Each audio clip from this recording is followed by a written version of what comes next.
हो.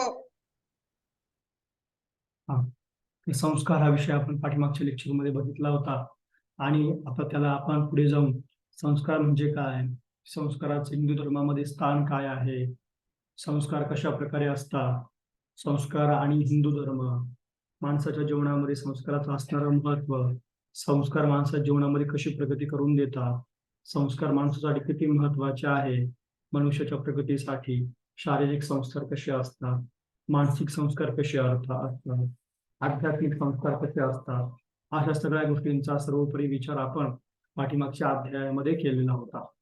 आता या अध्यायामध्ये संस्कार या विषयावरती आपण दोन भाग करतो आहोत. जन्माला आल्यापासून ते विवाहापर्यंतचे एक संस्कार आणि विवाहानंतर त्या ठिकाणी जे मृत्यू, ज्याला अंत्येष्टी म्हणतात, अंत्येष्टी एक संस्कार. तर दोन भागामध्ये आपण हे सत्र अध्ययन करणार आहोत. तर पाठीमागच्या याच्यामध्ये आपण जे संस्कार या विषयावरती चर्चा केली त्यापैकी मला कोण सांगू शकेल की आपण काय काय अध्ययन केलं?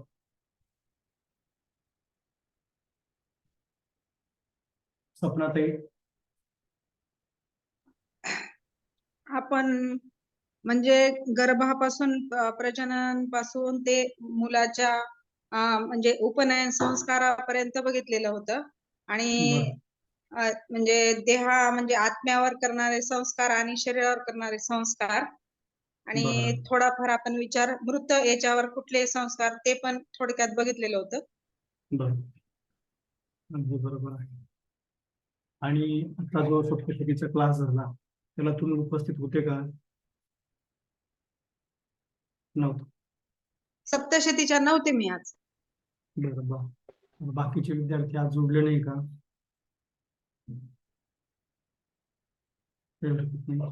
आपण या ठिकाणी आज जो महत्वाचा विषय आहे त्या विषयाला प्रारंभ करणार आहोत. तर सगळ्यात महत्वाचं म्हणजे आता आपल्याला जो पुढचा भाग येतोय संस्काराचा, त्या भागाचा पण विचार या ठिकाणी करायचा आहे. तर आता आपण गर्भधान या संस्कारापासून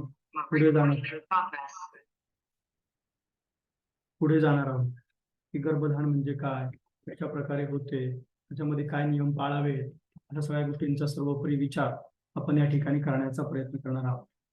तर सगळ्यात महत्वाचं म्हणजे गर्भधान.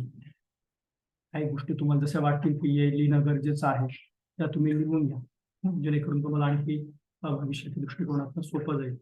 तर आता आपण गर्भधान या संस्कारापर्यंत जाणार आहोत. तिथपासून आपण या विषयाला सुरुवात करूया. तर आपण प्रथमतः गुरुचं स्मरण करू आपण या ठिकाणी आपल्या विषयाला प्रारंभ करूया. ओम गुरुर्ब्रह्मा गुरुर्विष्णू गुरुर्देव महेश्वरा गुरु साक्षात परब्रह्म तस्मै श्री गुरवे नमः. काषाय वस्त्रं कर्दण्डधारिणं कमण्डलुपद्मकरेण शङ्खं चक्रं गदाभूषितभूषणाढ्य श्रीपादराजं शरणं प्रपद्ये प्रब्रह्म श्री लक्ष्मी सहित श्रीपाद श्री वल्लभ श्रीमंदृश्य सरस्वती गुरुदेव दत्त भगवान श्री स्वामी समर्थ परमेश्वराय नमः. प्रार्थना पूर्वक नमस्काराने समर्पयामि. ध्यायोध्यामी नमस्कार करुणी. चला आता आपण गर्भधान या संस्कारापासून सुरुवात करू. आपला जो माईक असेल, आपला जो व्हिडिओ असेल तो आपण बंद करून ठेवा. तर गर्भधान संस्कार, आता सगळ्यात महत्वाचा जर विचार केला की गर्भधान हा जो संस्कार आहे याचा आपण थोडक्यात समजून घेण्याचा प्रयत्न करू. विवाहानंतर त्या ठिकाणी गर्भधान संस्कार केला जात असे किंवा केला जातो.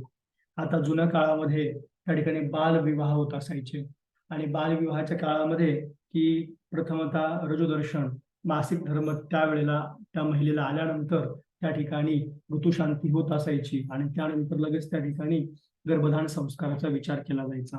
गर्भधान म्हणजे गर्भधारणा करण्यासाठी केला जाणारा संस्कार. आता गर्भधान होताना त्या ठिकाणी जर बघितलं की विवाहानंतर शुभ मुहूर्त बघून या संस्काराचा विचार करावा. एकदा की तुमची गर्भधान म्हणजे गर्भधारणाचा काळ सुनिश्चित झाला की त्या ठिकाणी मग तुम्हाला गर्भधारणा हा संस्कार करता येतो.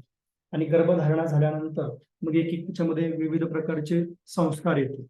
आता ह्या संस्कारामध्ये आपण थोडक्यात समजून घेऊया की गर्भधान तुम्हाला मी सांगितलं, त्यामध्ये परत पुढे गेल्यानंतर त्या ठिकाणी त्याचा प्रत्येक विषय हा वेगवेगळा येणार आहे. जसं की गर्भधारण संस्कार, त्याला गर्भधारण कशा पद्धतीने होतं, गर्भधारणामध्ये नियम काय आहेत, कसं करावं, काय करावं, कसा विधी असतो, हा त्यातला मोठा भाग असणार. तर सर्वप्रथम आपण गर्भधारणा झाल्यानंतर पुढे काय काय केलं जातं त्या बाळाला धरून हा विचार त्या ठिकाणी घेणार आहोत. दोन भिन्नलिंगी व्यक्ती समाजमान्य मार्गाने विवाहाच्या स्वरूपात एकत्र येऊन कुटुंबाची स्थापना करतात आणि कुटुंबाची स्थापना झाल्यानंतर त्या ठिकाणी सुप्रजनन व्हावं आणि स्वतःच्या कुळाचा उद्धार व्हावा व मानवतेचा उद्धार व्हावा यासाठी संतान जन्माला घालतात. आणि या सुप्रजननातनं जी संतान जन्माला येते त्यालाच त्या ठिकाणी आपण प्रजनन असे म्हणतो किंवा सुप्रजनन असे म्हणतो. कुटुंबाचे याच्यामध्ये कुटुंब कार्यामध्ये सर्वात महत्वाचा भाग संतान प्राप्ती हा विषय असतो. मग संतान कसं जन्माला येईल, संतान जन्माला येण्यासाठी काय करावं किंवा सुसंतानाची प्राप्ती कशा पद्धतीने करता येईल यासाठी आपल्या ऋषीमुनींनी आपल्याला त्याचे काही संस्कार व त्याचे काही नियम सांगितलेले आहेत. त्यापैकी विवाह झाल्यानंतर शुभ मुहूर्त बघून ज्या वेळेला पत्नी रजस्वाल असेल, तिला मासिक धर्म आलेला असेल, त्यानंतर त्या ठिकाणी 14व्या दिवसानंतर तुम्हाला हा संस्कार करता येत असतो. त्यालाच आपण गर्भधारण संस्कार असे म्हणतो. गर्भधारणा करण्यासाठी केला जाणारा संस्कार. त्याच्यानंतर गर्भधारणा झाल्यानंतर दुसरा संस्कार येतो, त्याला पुसवणम असं म्हणतात. आता पुसवणम म्हणजे त्या ठिकाणी एकदा की गर्भधारणा झाली आणि आपली एकदा की सोनोग्राफी आपल्याला समजली की आपण दुसऱ्या महिन्यामध्ये एकदा सोनोग्राफी करतो किंवा तिसऱ्या महिन्यामध्ये पण सोनोग्राफी करतो. ती सोनोग्राफी एकदा आपल्याला समजली म्हणजे गर्भाची स्पष्टता आपल्याला झाली की गर्भधारणा झालेली आहे, ही गोष्ट सुनिश्चित झाली. त्यावेळेला त्या ठिकाणी त्या गर्भावरती उत्तम बाळ जन्माला कसं येईल यासाठी दुसरा संस्कार पुसवणम संस्कार त्याला असे म्हणतात. आणि एकदा की पुसवण संस्कार झाला की त्या ठिकाणी मग आपल्याला पुढे जाता येतं आणि त्या पुढच्या संस्काराला अनवलोभन संस्कार असे म्हणतात. आता अनवलोभन हा जो संस्कार आहे हा संस्कार पुसवण संस्कारासोबत पण करता येतो आणि याचा एकच महत्वाचा भाग आहे की संस्कार त्या ठिकाणी गर्भाचं संरक्षण व्हावं. जुन्या काळामध्ये जादूटोणा करणारे लोक मोठ्या प्रमाणामध्ये असायचे, तंत्रविद्या या जारण मारण्याच्या गोष्टी असायच्या. त्यामुळे ते गर्भाचं संरक्षण व्हावं किंवा त्या ठिकाणी कुठल्याही प्रकारे त्रास होऊ नये यासाठी पुसवणं हा संस्कार केला जात असायचा. आणि एकदा की पुसवणं हा संस्कार झाला की त्या ठिकाणी अनवलोभन हा जो संस्कार आहे या संस्कारातून जी गर्भवती स्त्री आहे त्या गर्भवती स्त्रीला तो गर्भ सांभाळत असताना कुठल्याही प्रकारचा त्रास होऊ नये किंवा आपण बघतो की 3ऱ्या महिन्यामध्ये 4थ्या महिन्यामध्ये अचानक ॲबॉर्शन होतं किंवा त्या ठिकाणी बाळाचे छातीचे ठोके कमी पडतात, हृदयाचे ठोके कमी पडतात किंवा त्या ठिकाणी बाळाचं आणखी काहीतरी हे होतं आणि त्यामुळे त्या ठिकाणी ते गर्भ काढावा लागतो किंवा गर्भपात पण होतो. तर या ठिकाणी अशा काही कृत्य घडू नये म्हणून त्या ठिकाणी अनवलोभन हा संस्कार करावा लागतो. आता एकदा की अनवलोभन संस्कार झाला की मग त्या ठिकाणी समंती नयनम हा जो संस्कार आहे हा त्या ठिकाणी करावा लागतो. आता समंती नयनम हा संस्कार जर बघितला की एकदा की तुम्हाला गर्भस्थिती प्राप्त झालेली आहे ही गोष्ट समजली, तिथून पुढे तुम्ही 4थ्या महिन्यामध्ये हा संस्कार करायचा असतो. समंती नयनम हा जो संस्कार आहे हा त्या बाळाच्या उन्नती आणि प्रगतीसाठी त्या बाळाच्या कुशाग्र बुद्धीसाठी कारणीभूत ठरतो. त्यामुळे या संस्काराचा जर विचार केला की बाळाची बुद्धी कुशाग्र होईल, बाळाने त्या ठिकाणी भविष्यामध्ये त्याला शिक्षणामध्ये किंवा ज्या क्षेत्रामध्ये जाईल त्या क्षेत्रामध्ये स्वतःचं नाव कमवावं यासाठीचा जो संस्कार आहे त्यालाच आपण त्या ठिकाणी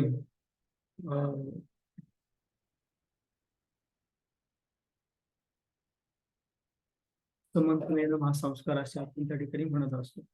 आता समंती नयनम हा संस्कार एकदा की झाला त्याच्यानंतर पुढचा येणारा जो संस्कार आहे त्यांना विष्णू बली हा संस्कार म्हणतात.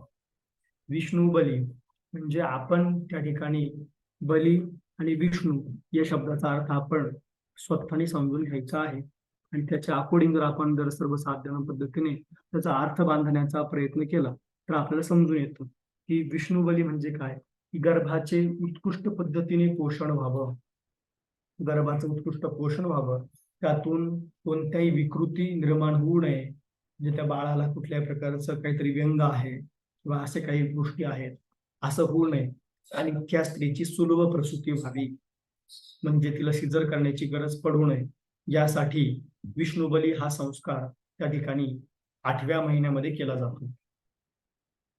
आणि एकदा की 8व्या महिन्यामध्ये विष्णुबली संस्कार झाला, त्याच्यामध्ये काही औषधी वगैरे असतात, त्या त्या सदर गर्भवती स्त्रीला, मातेला दिले जातात, की जेणेकरून तिला डिलिव्हरी तिची जी आहे ती नॉर्मल व्हावी, यासाठीचा तो भाग असायचा.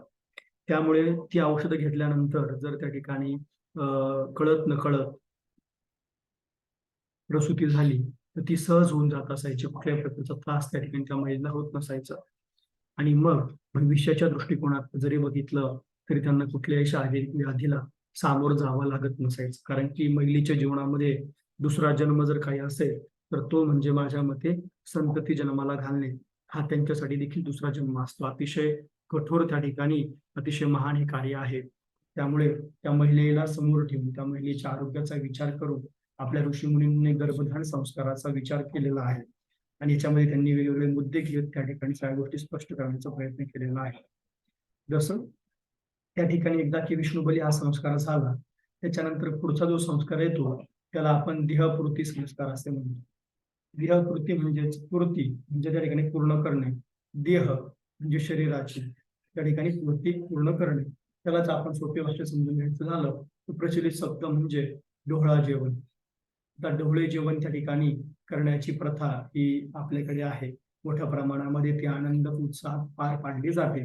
आणि डोहळं जेवण केल्यानंतर की त्या बाळाला काय आवडतं किंवा त्या बाळाची काय इच्छा आहे, आपल्याला जसं खाण्याच्याच पद्धतीत बघितलं जातं, पण बाहेरच्या काही क्षेत्रामध्ये जर बघितलं, आपण साऊथमध्ये जर गेलं, त्या बाळाला काही शिकण्याची इच्छा आहे का? त्याला काही त्या ठिकाणी नवीन गोष्टीची काही वेगळा विषय आहे का? तो सर्व देहपूर्तीमधून डोहळ्या जेवणातनं पूर्ण करून दिला जातो. आणि मग त्या ठिकाणी डोहळं जेवण हे पूर्ण विधान झालं, की अष्टमांगल्य नावाचं विधान येतं. अष्टमांगल्य म्हणजे काय? तर गर्भधारणापासून पुढील संस्कार जे आहेत, जर काही कारणास्तव आपल्याला करता आले नाही, म्हणजे गर्भधारणानंतर पुसवणं आलं नाही, अनवलोकन आलं नाही, समंतनयन आलं नाही, विष्णुबली आलं नाही किंवा डोहळं जेवण पण आलं नाही, तर त्या ठिकाणी अष्टमांगल्य नावाचा संस्कार आपण जर केला, तर आपल्याला सर्व गोष्टी करण्याचं फल प्राप्त होतं. आणि हा संस्कार आपल्याला 8व्या महिन्यात करायचा असतो. 8व्या महिन्यामध्ये करायचा म्हणजे आपण म्हणतो एखाद दिवशी हळद आणि एका दिवशी लग्न जसं कार्यक्रम असतो, तसं याला अष्टमांगल्य संस्काराला करता येतो. परंतु त्या ठिकाणी जर आपण बघितलं तर एकत्र करू नये, परंतु जर ज्यांना शक्य नाही त्यांनी एकत्र केला तरी पण चालतो. त्याच्यानंतर एकदा की अष्टमांगल्य संस्कार झाला, मग नंतर पुढचा संस्कार येतो जातकर्म संस्कार. तर जातकर्म म्हणजे जन्माला आलेला जो बाळ आहे, ते बाळ तुम्हाला समजलं की अरे हे बाळ जन्माला आलेलं आहे. आणि नालछेदन, त्याची जी नाळ कापली जाते, त्याच्या अगोदर हा संस्कार जुन्या काळामध्ये केला जातो. अतिशय 5-10 मिनिटाचा संस्कार आहे. आणि त्या ठिकाणी जातकर्म संस्कार हा करून घेतला की मग त्या ठिकाणी पुढे जाता येत असायचं. परंतु सध्याच्या स्थितीमध्ये जर बघितलं तर सर्व जे काही आहे बाळांपण डिलिव्हरी ही सर्व आपण त्या ठिकाणी हॉस्पिटलमध्ये होते. त्यामुळे डॉक्टर त्या ठिकाणी नाळ वगैरे कापतात. त्यामुळे जातकर्म संस्कार आपल्याला करता येत नाही. परंतु जर ज्यांना करायचं असेल, ते पुढे नामकरणाच्या वेळेवर बाळाचं नाव वगैरे ठेवायचंय, त्यावेळेस देखील करू शकतात. किंवा 6व्या महिन्यानंतर आपण म्हणतो की नाही, 6वा महिना पूर्ण झाला, त्याच्यानंतर देखील त्यांना तो करता येतो. आणि एकदा की जातकर्म संस्काराचा विषय पूर्ण झाला, त्याच्यानंतर आपल्याला षष्ठी पूजन येतं. षष्ठी पूजन म्हणजे आपण म्हणतो सटोईचं पूजन. सटोमातेचं पूजन आपण त्या ठिकाणी बाळाच्या घरात म्हणजे त्या ठिकाणी मातेच्या इथे केलं जातं. षष्ठदेवी पूजन कशा प्रकारे करावं, कधी करावं, त्याचा उपयोग काय, या सगळ्या गोष्टींचा विचार जर बघितला तर आपण 5वीची पूजा करतो. आणि 5वीची पूजा झाल्यानंतर 6व्या दिवशी रात्रीच्या वेळेला त्या ठिकाणी हे पूजन करावं लागतं. मग याच्यामध्ये गणपती पूजन आहे, षष्ठीदेवी पूजन आहे, त्याच्यानंतर जीवतिंका पूजन आहे, शस्त्रभाग पूजन आहे. अशा विविध पूजनाचा एकत्रित भाग तयार करून त्या ठिकाणी एक सुवर्णबंध आणि रक्षासूत्र तयार केलं जातं. ते सुवर्णबंध म्हणजे सुवर्णाची प्रतिमा जी असते तिची प्रतिष्ठापना करून आपण त्या बाळाच्या गळ्यामध्ये सटोबाईचं संरक्षण व्हावं यासाठी त्या ठिकाणी तिच्या गळ्यामध्ये ते घालत असतो आणि बाळ तिच्या स्वाधीन करत असतो. त्याला षष्ठीदेवी पूजन असं म्हणतो. एकदा की षष्ठीदेवी पूजन झालं की ते बाळाची सर्वस्वी जबाबदारी सटोमातेची असते. आणि ती मग त्या ठिकाणी तिथे त्याचं भविष्य लिहित असते. आणि मग हे भविष्य लिहित असताना पुढचा जो संस्कार येतो त्यालाच कर्णवेध संस्कार असे म्हणतात. कर्णवेध, कर्ण म्हणजे कान आणि वेध म्हणजे कानाला छिद्र पाडणं किंवा त्याने कान टोचणं असं त्या ठिकाणी म्हटलं जातं. तर त्या ठिकाणी तुम्ही जर बघितलं की 6 महिन्यानंतर किंवा जन्म झाल्याच्या 12व्या दिवशी देखील कर्णवेध संस्कार करता येतो. आपल्याकडे जास्तीत जास्त 6वा महिना 2 महिन्यानंतर करतात. कर्णवेध म्हणजे अतिशय सोपं आहे की संकल्प करायचा, गणपती पूजन करायचं, सुवर्णाचं पूजन करायचं, सुवर्णाकडे असणाऱ्या त्या शस्त्राचं पूजन करायचं कान टोचण्याच्या आणि मग ठिकाणी कानामध्ये ते कर्णवेध त्या ठिकाणी घालायचे. जुन्या काळामध्ये सोन्याच्या तारेमध्ये रुद्राक्षी घालत असायचे. परंतु मग कालांतराने रुद्राक्षी प्रथा बंद झाली. मग सोन्याचेच बाळे घालायला लागले. ज्यांना शक्य आहे त्यांनी कर्णवेध संस्कार झाल्यानंतर बाळाच्या कानामध्ये रुद्राक्ष देखील आपण घालू शकतो.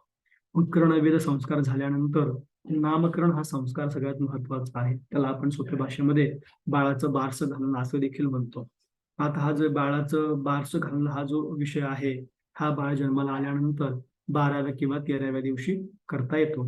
तर आपण जर बघितलं मुलगा जर असेल तर मुलाच्या वेळेला तो 12व्या दिवशी करावा आणि मुली असेल तर मुलीच्या जन्मानंतर तो 13व्या दिवशी करावा. परंतु ज्यांना शक्य नाही त्यांनी त्या ठिकाणी त्यांच्या वेळेप्रमाणे कधीही त्यांना करता येतो. परंतु असा त्याचा नियम आहे की ज्यावेळेस मुलगा जन्माला येईल त्यावेळेस 12व्या दिवशी आणि मुलगी जन्माला येईल त्यावेळेस 13व्या दिवशी नामकरण संस्कार करावा. नामकरण संस्कार करत असताना काही मुद्दे खूप महत्वाचे आहेत.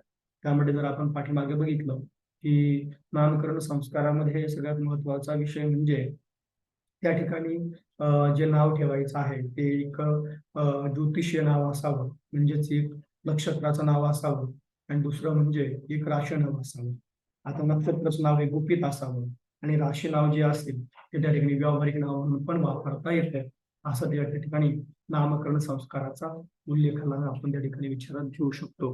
मग त्या ठिकाणी पालकारोहण हा एक संस्कार आहे. 12व्या दिवशी हा संस्कार केला जातो. म्हणजे जे बाळ आहे त्या बाळाला पाळण्यात ठेवून त्या ठिकाणी त्याचे विधिवत त्याला पंचतत्वांची जाणीव करून दिली जाते. यालाच त्या ठिकाणी पालकारोहण असं संस्करण म्हणतात. त्याच्यानंतर दुग्धप्राशन संस्कार. ज्या वेळेला आईचं दूध बाळ पित असतं, पण बऱ्याच केसामध्ये काय बघायला भेटतं की आईचं दूध कुठे कमी पडलं किंवा आईचं दूध बाळाला पुरत नाहीये, की असंही डॉक्टर सांगतात की वर्ष 1.25 वर्ष तुम्ही बाळाला अंगावर पाजा. त्याच्यानंतर तुम्ही त्या ठिकाणी बाळाला तुम्ही गाईचं दूध पाजलं तरी पण चालेल. तर मग गाईचं दूध पाजण्यापूर्वीचा जो संस्कार मानला गेलेला आहे, तिथे गाईचं पण दुधाचा विचार करता येईल आणि आईच्या पण दुधाचा विचार करता येईल. आईच्या दुधाचा विचार असेल तुम्हाला मी पाठीमागच्या सत्रामध्ये सांगितलं की काय करायचं. इथे आलं तुम्हाला गाईच्या दुधाबद्दल सांगतो मी. म्हणजे गौपूजन आलं, गाईचं पूजन आलं. त्याच्यानंतर गाईला गूळ, केळी, गहू घालणं आलं, संकल्प विधान आलं, गोमातेला प्रार्थना करणं आलं. हे गोमाता तुझ्या खूप आशीर्वादाने माझ्याकडे बाळ पोषण होतंय. त्या बाळाला उत्तम त्या ठिकाणी उत्तम आरोग्याची प्राप्ती व्हावी. सगळ्या गोष्टी सकारात्मक व्हाव्यात. यासाठी त्या ठिकाणी दुग्धप्राशन संस्कार आम्ही करत आहे. आपला आशीर्वाद असू द्यावा.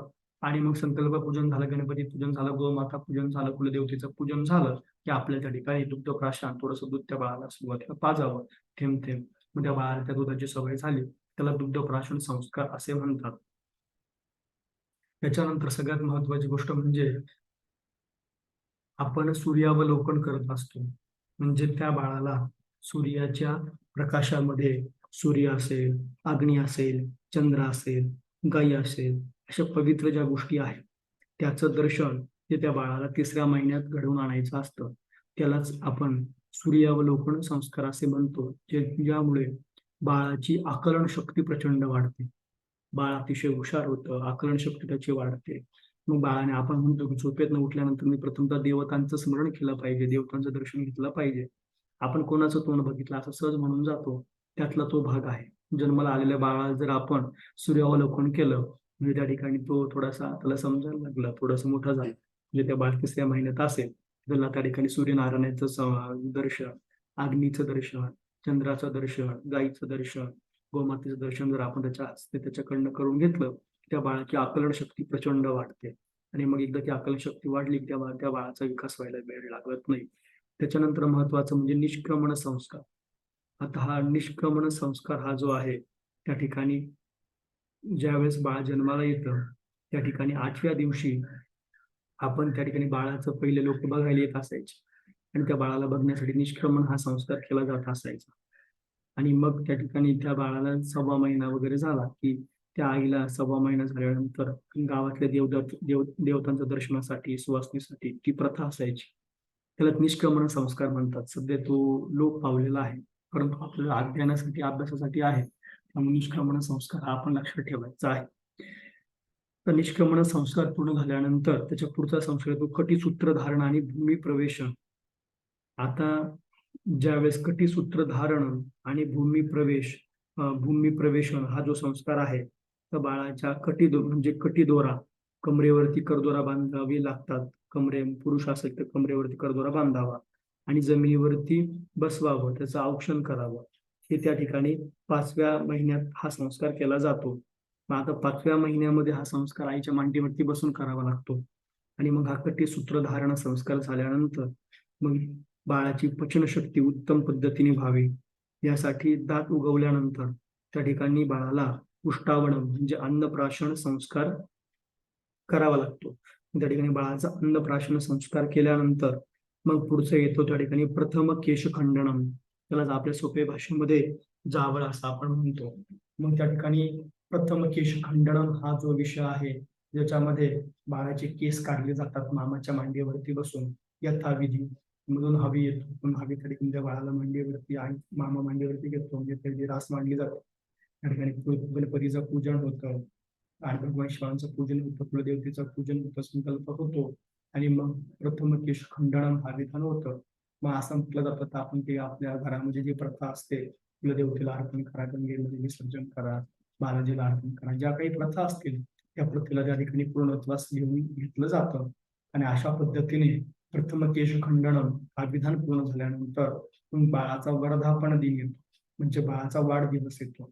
आणि वाढदिवस म्हणजे 1 वर्षाने येणारा तो दिवस असतो. त्या बाळाचं विधिवत औक्षण करणं, बाळाकडनं गोमातेचं पूजन करून घेणं, भगवान शिवांचं, गणपती बाप्पांचं, गुरूंचं, स्वामींचं पूजन करून गेलं आणि त्याचं यथाविधी रामरक्षाने त्या ठिकाणी वाढदिवस संपन्न करणं, त्यालाच त्या ठिकाणी वर्धापन दिन असं म्हणतात.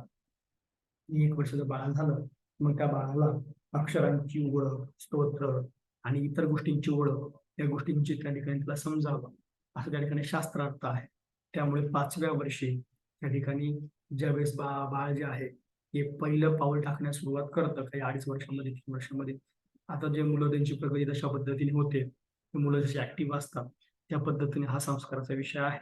म्हणजे याच्यामध्ये 2 विचारात घ्यायच्या गोष्टी. ज्यावेळेस बाळ पाय टाकायला लागेल त्यानंतर थोडंसं त्याला त्या ठिकाणी हा विषय घ्यायचा किंवा सर्वसाधारण पद्धतीने 5व्या वर्षी त्याला आरंभ म्हणजे अक्षर लिहून त्याच्याकडे ज्ञानाची, स्तोत्राची उजळणी करून घ्यावी, त्याला त्या ठिकाणी आरंभ संस्कार असे म्हणतात.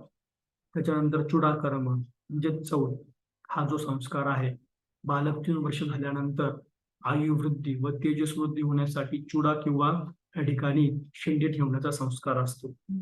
मग याच्यामध्ये कसं आहे की जे अपमृत्यू होतात, अपघातात्मक मृत्यू होतात ते होऊ नये यासाठी चुडाकर्म हा संस्कार त्या ठिकाणी केला जातो. आणि चुडाकर्म संस्कार झाल्यानंतर मग पुढे जाऊन उपनयन म्हणजेच व्रतबंधन. मग त्या बाळाला कुठे गुरुकुलमध्ये पाठवायचं आहे किंवा त्याला शिक्षण क्षेत्रामध्ये पाठवायचं आहे, त्यावेळेला मग त्याचं उपनयन केलं जातं आणि उपनयन करून त्याचं व्रतबंधन वगैरे करून छानपैकी त्याला आपण गुरुकुलमध्ये किंवा शाळेमध्ये त्या ठिकाणी त्याचा प्रवेश घेत असतो. त्यालाच आपण उपनयन किंवा मौंजबंधन हा संस्कार म्हणतो. मौंजबंधन हे ब्राह्मणासाठी नसून सर्व त्या ठिकाणी वर्णासाठी आहे, परंतु आता फक्त ते काही लोक करतात, काही लोक करत नाही, हा त्यांचा मर्म भाग आहे. परंतु आपल्या मुलांसाठी आपण तो अवश्य करावा. मग उपनयन संस्कार झाल्यानंतर मग त्याचं वेदाध्ययन पूर्ण झालं, तो घरी आल्यानंतर त्याचं ब्रह्मचार्य त्या ठिकाणी पूर्ण झाल्यानंतर ब्रह्मचार्य त्याच्यामध्ये दीक्षा घेतलेली असते, अध्ययन केलेलं असतं. मग विवाहापूर्वीचं त्या ठिकाणी सोडमुंजे करून त्या ठिकाणी त्याला पुढे वेदशास्त्राचं पूर्ण झाल्यानंतर तो त्या ठिकाणी सोडमुंजे करतो आणि मग त्याला सोडमुंजे संस्कार म्हणजे समावर्तनम संस्कार असे म्हणतात. आणि एकदा की समावर्तनम संस्कार पूर्ण झाला की मग त्याला विवाहास अनुमती मिळते आणि मग विवाहास अनुमती प्राप्त झाल्यानंतर जो संस्कार असतो त्याला आपण विवाह असे म्हणतो. मग ज्या विवाहाची व्याख्या म्हणजे काय, 2 भिन्नलिंगीय व्यक्ती समाजमान्य मार्गाने विवाहाच्या स्वरूपात एकत्र येतात आणि कुटुंबाची स्थापना करू इच्छितात, त्यांना विवाह असे म्हणतो. सगळ्यात महत्वाची गोष्ट. आणि विवाह ही जी गोष्ट आहे ही हिंदू धर्मामध्ये अतिशय महत्वाची गोष्ट आहे. त्यामुळे विवाह या गोष्टीचा विचार आपण या ठिकाणी करत असतो. आतापर्यंत आपण एकूण 24 संस्कारांचा विचार इथे केलेला आहे. 24 म्हणजे गर्भधारणामधले 24 महत्वाचे भाग आहेत ते आपण बघितलेले आहेत. आता सगळ्यात महत्वाचं म्हणजे तुम्हाला इथे ज्या गोष्टी समजल्या असतील थोडक्यात आपण समजून सांगण्याचा प्रयत्न केलेला आहे. आता याच्यामध्ये परत आपल्याला गर्भधारण संस्कार याला आपल्याला सुरुवात करायची आहे. गर्भधारण कसं होतं, गर्भधारणामध्ये काय करायचं, कशा प्रकारे करायचं, या सगळ्या गोष्टींचा विचार इथे आपल्याला करायचा आहे. परंतु ते आपण आजच्या लेक्चरला न करता उद्याच्या लेक्चरला करणार आहोत. कारण की आता त्या ठिकाणी माझं एक ज्योतिषाचं लेक्चर आहे, त्याच्यामुळे मला वेळ कमी असल्यामुळे आपण ते पुढे करूया उद्याच्या क्लासमध्ये. चालेल का तुम्हाला? चालेल चालेल. चालेल सर. आता आपण जे संस्कार बघितले त्या संस्काराबद्दल तुम्हाला काही विचारायचं आहे का? तुम्ही मला विचारू शकता.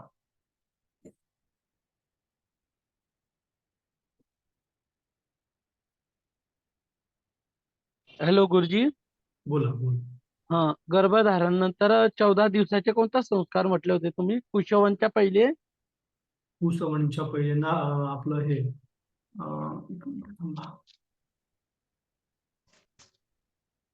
गर्भधारणच्या पहिले जे आहे अनवलोबन संस्कार. नाही, ते नाही. 14 दिवस होतात तेव्हा. बाळ झाल्यानंतर म्हणताय का? का बाळ नाही, व्हायच्या बाळ आधी? व्हायच्या अगोदर. बाळ व्हायच्या अगोदर. बाळ व्हायच्या आधी गर्भधारण संस्कार. ठीक आहे, ठीक. गर्भधारण झालं की मग पुसवणम येतो.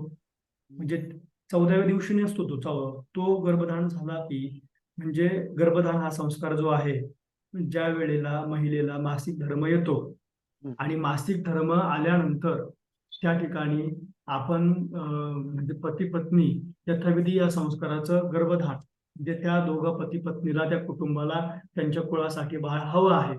मग त्यावेळेस ते दोघं पती पत्नी स्वतःच्या मनाने मॅच्युअर होतात आणि सगळ्या गोष्टी व्यवस्थित स्वरूपात समजून घेतात आणि मग त्या ठिकाणी गर्भधारण या संस्काराची सुरुवात होते.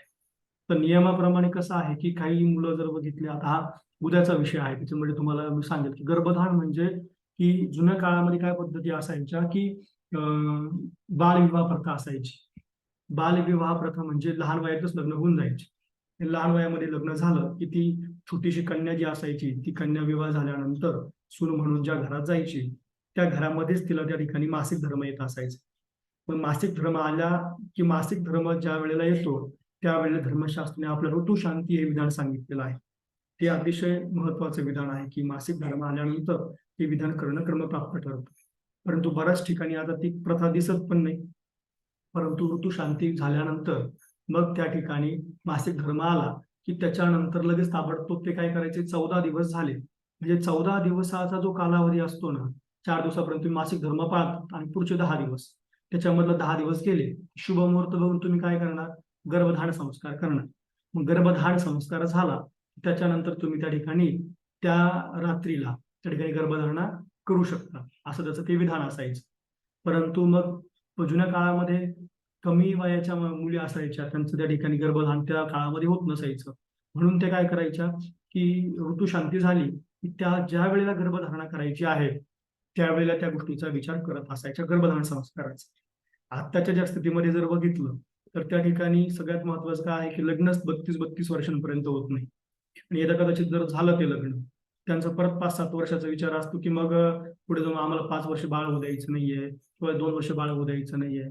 मग त्या ठिकाणी सगळ्यात महत्वाची गोष्ट ऋतुशांती हे विधान त्या आईकडे वडिलांकडेच होतं. पण मग जर ते झालं नसेल तर त्याला परत करू नये.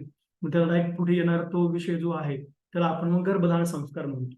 मग विवाह झाल्यानंतर 3 रात्री म्हणजे 3 रात्री सोडल्यानंतर 3 रात्री सोडाव्यात आणि येणारा पुढचा जो मासिक धर्म आहे त्या मासिक धर्मामध्ये 3 रात्री किंवा मासिक धर्मानंतर 14व्या दिवसानंतर त्या ठिकाणी गर्भधारण हा संस्कार करावा जर तुम्हाला बाळ ठेवायचं असेल तर.